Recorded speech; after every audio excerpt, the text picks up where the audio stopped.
माफी इसलिए चाहता हूँ। बिना किसी नहीं नहीं कोई बात नहीं, बिना किसी पूर्व और परिचय के, क्योंकि सब परिचित है, स्मृति शेष पंडित रामाजी शुक्ल जी की स्मृति में रामा स्मृति आयोजित की जा रही है, जिसकी ये नृत्य श्रृंखला है, जिसके अंतर्गत पद्मश्री डॉक्टर शोमा घोष जी मुंबई से हमारे मध्य उपस्थित है। मैं सर्वप्रथम डॉक्टर प्रीतेश आचार्य जी से निवेदन कर रही हूँ कि वो आरंभ करें आज की इस आयोजन का। नमस्कार। अत्यंत संक्षिप्त शब्दों में मैं अपनी बात को कहने का प्रयास कर रहा हूं। समय की सीमाएं हैं। महाजनों येन गतः सपंथा, किसी भी समाज के लिए परंपरा का प्रवाह तभी सुनिश्चित रह सकता है जब वह समाज अपने पूर्वाचार्यों, कला साधकों, मनीषियों के व्यक्तित्व एवं कृतित्व का स्मरण करता रहे, उनसे प्रेरणा प्राप्त करता रहे। मनीषियों का स्मरण, उनका व्यक्तित्व एवं कृतित्व का चिंतन भावी पीढ़ी के लिए नई दिशा को आलोकित करता है एवं नवागत कलाकारों के लिए भी नए पथ को प्रशस्त करता है। श्रद्धेय पंडित रामाजी शुक्ल एक ऐसे साधक के रूप में याद किए जाते हैं, स्मरणीय है, वंदनीय है, जो आत्माभिव्यक्ति के पथ के पथिक थे, आत्म विज्ञापन के नहीं। और यदि हमें अगली पीढ़ी को आत्मविज्ञापन एवं आत्माभिव्यक्ति के अंतर को समझना है, समझाना है, तो हमको पंडित रामाजी शुक्ल जैसे साधकों के व्यक्तित्व को समझना होगा, कृतित्व को समझना होगा।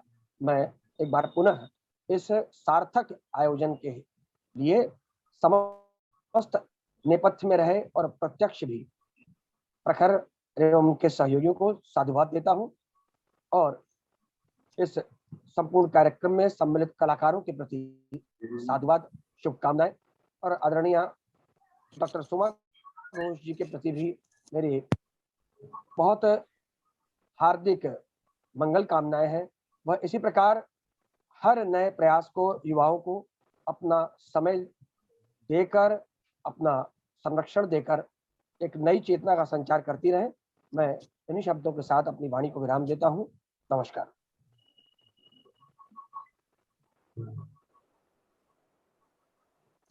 बहुत बहुत धन्यवाद। आदरणीय डॉक्टर प्रीतेश आचार्य जी हम संबोधित कर रहे थे और बता रहे थे महत्व महात्म्य ऐसे आयोजनों का, और उसी श्रृंखला में अब मैं सादर आमंत्रित कर रही हूँ, विनम्र आग्रह है, पद्मश्री से अलंकृत विभूति डॉक्टर शोमा घोष जी, कृपया आप अपनी संगीतांजलि आरंभ करें। नमस्कार, हमारे श्रोता को नमन। पंडित रामाजी शुक्ला जी के लिए जो भी कहूँ वो बहुत कम है।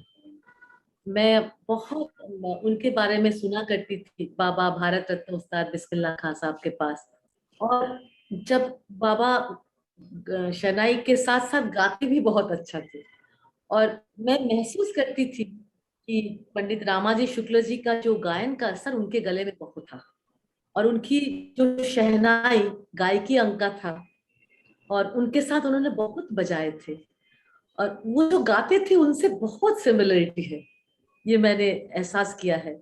और पंडित जी, पंडित रामाजी जो ठुमरी सम्राट कहा जाता था उस समय, उनकी जिंदगी तो अद्भुत है। उन्होंने अपने जिंदगी से ये प्रमाण किया था कि हम लोगों ने सुना है बचपन में कि गुलाम अली खां साहब, उस्ताद गुलाम अली खां साहब साधना करते करते उनके जो चक्र खुल गए थे। हमारे जो 7 चक्र है, जब वो खुलता है तो ईश्वर के साथ योग हो जाता है।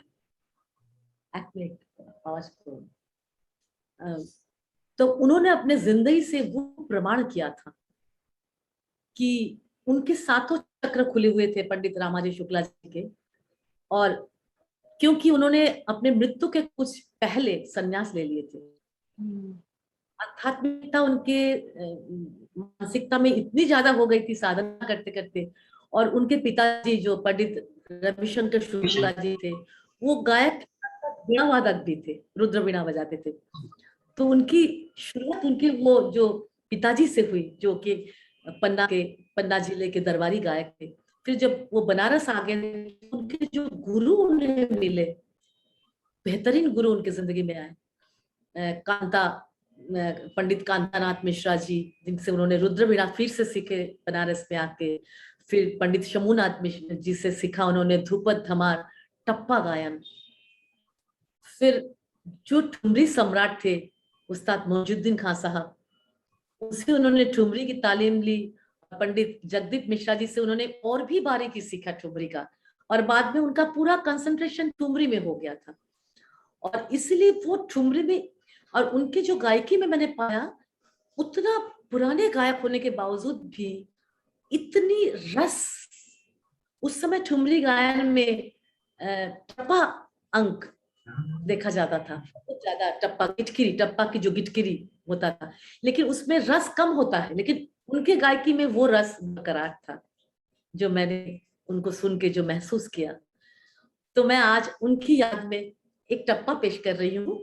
उसके पहले उन्होंने, देखिए, जो ठुमरी बनारस की बहुत फेमस है, रस के भरे तोरे नैन, ये हमेशा हम लोगों ने भैरवी में ही सुना है और भैरवी में ही गाया है, लेकिन उन्होंने, उनकी विद्वता, उनकी कलाशीलता इतनी ज्यादा थी साधना करते करते। और अभी जो पृथेश जी कह रहे थे कि आने वाली सूरी को ये पता होना चाहिए कि उन्होंने कितना साधना किया। ऐसे विद्वान गायक पंडित रामाजी शुक्ल जी, बिस्मिल्लाह खां साहब, पंडित रविशंकर जी, इनकी साधना उनको वहां तक पहुंचाए, और इसलिए उन्होंने संन्यास भी ले लिया था क्योंकि आध्यात्मिकता में वो चरम तक पहुंच गए थे।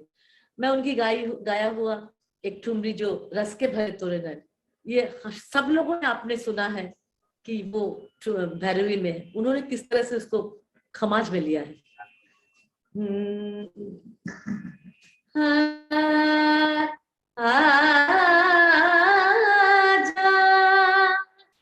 सवरिया रस के भरे तोरे नैन। और उस जमाने में उन्होंने वो गायकी जो मैंने सुना, तो ये उस जमाने में ये गायकी चलती थी जो उनकी गायकी है। तो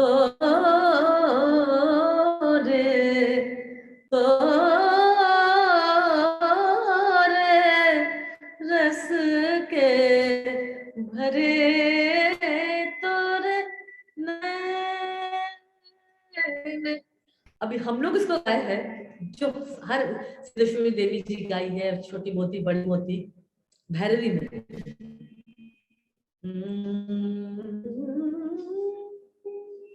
आजा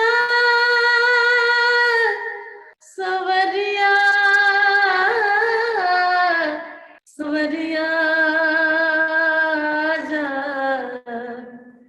रस के भरे तोरे नैन। उसके बाद तो गायकी में थोड़ा परिवर्तन आता गया। बाद में टप्पा की वो गिटकिरी नहीं लिया जाता है अभी जो हम लोग ठुमरी गाते हैं, लेकिन उनके समय में गिटकिरी का प्रयोग होता था। तो रे तो रे तो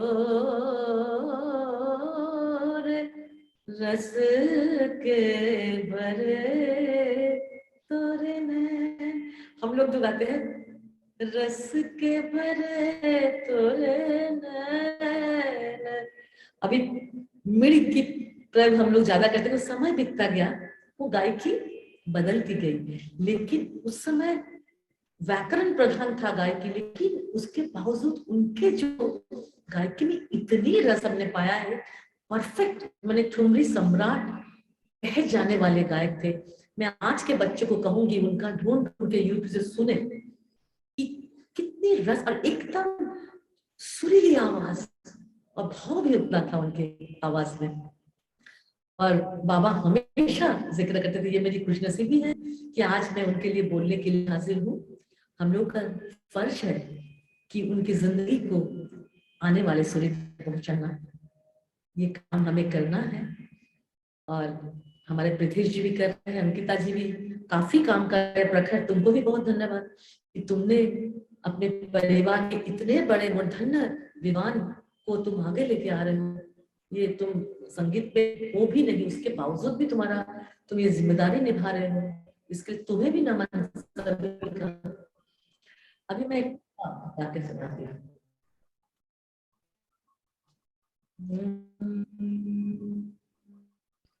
काफी में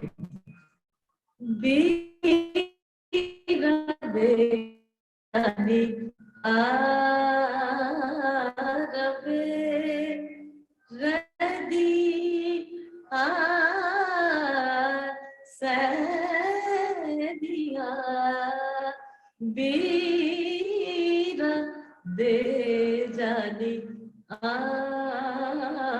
रबे, ये सब गिटकिरी का काम है जो टप्पा में चल रही है। बिरदे जानी बीरा दे जानी रबे, बिरदे जानी बीरा दे बीरा दे जानी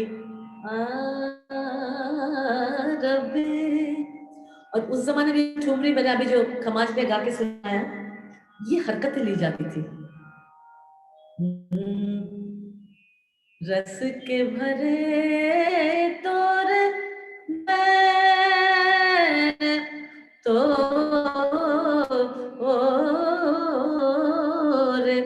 रस के भरे तोरे। मैं और एक टप्पा की एक लाइन पेश करती हूँ पंडित रामाजी शुक्ला जी की याद में, क्योंकि उनको बनारस से बहुत प्यार था। उनको पन्ना के राजा इनवाइट किए थे उनके दरबारी गायक बनने के लिए, लेकिन उनको बनारस से इतना लगाव था, बनारस के गायकी से, बनारस के लोगों से, कि वो निमंत्रण ठुकराए थे और बनारस में ही रह गए थे। ये बनारस के लिए बहुत सौभाग्य की बात थी कि इतने बड़े ठुमरी सम्राट बनारस छोड़ के नहीं गए। तो उनको याद करके मैं भैरवी में एक टप्पा, बहुत फेमस टप्पा है,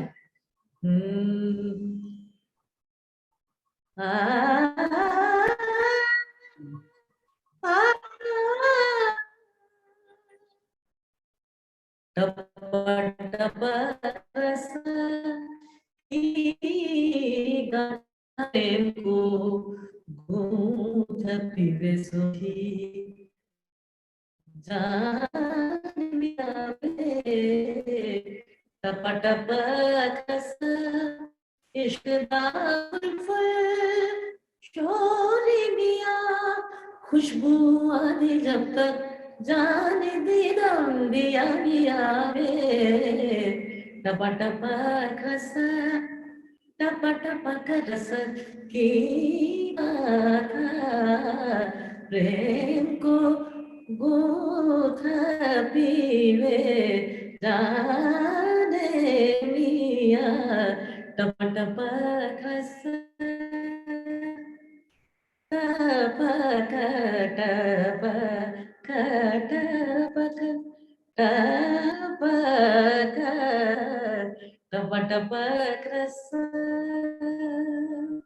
प्रणाम सभी श्रोताओं को, अंकिता को बहुत धन्यवाद, प्रीतेश जी को, और खास करके प्रखर को, बेचारा को बहुत तकलीफ हो रहा है ऑनलाइन होने के लिए। हम लोग भी इंतजार कर रहे थे, हमारे श्रोता भी इंतजार कर रहे थे, टेक्निकल हम लोग चलते थोड़ा सा। कोई बात नहीं, देखो मशीन होता है ना, मशीन इंसान नहीं बन सकता है। आपका भी बहुत बहुत धन्यवाद दी, आप वहां से हमारे लिए समय निकाली।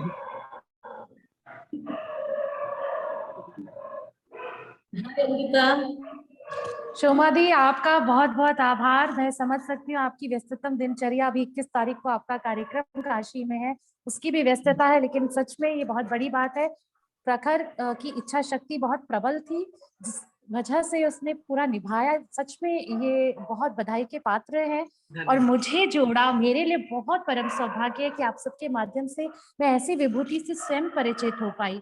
मुझे ये कहने में कोई संकोच नहीं है कि आज के पहले मैं उनके बारे में इतना नहीं जानती थी जितना भी शोमा जी ने बताया। तो मुझे भी लगा कि क्या साधक थे, संगीत साधक, और किस तरह से आध्यात्मिक पुरुष। और मुझे आज मतलब उनके बारे में कुछ शब्द बोलने का जो अवसर दिया उसके लिए मैं बहुत आभारी हूँ। प्रखर आपके प्रति आभारी हूँ, बहुत आभारी हूँ। गुरु जी पंडित राजेश्वर आचार्य जी के प्रति आभार व्यक्त करती हूँ। प्रीतेश आचार्य जी, गुरु भाई, उनको बहुत बहुत धन्यवाद देना चाहती हूँ। शोमा दी, आपके प्रति तो हम लोग कुछ भी कहें वो कम ही पड़ेगा कि किस तरह से समझा करके, और युवा पीढ़ी के लिए तो आप स्वयं प्रेरणा स्रोत है और आपके माध्यम से उन पूर्वजों को और अधिक समझ पाते हैं, उनको प्रणाम कर पाते हैं। तो आपको मैं प्रणाम निवेदित करते हुए अपनी वाणी को विराम देती हूँ। धन्यवाद। धन्यवाद दी आप सभी को। अंकिता दी आपको भी बहुत सभी को आशीर्वाद हम सभी को मिलेगा, हम लोगों को भी मिलेगा, ये आशा करते हुए विदा लेती हूँ।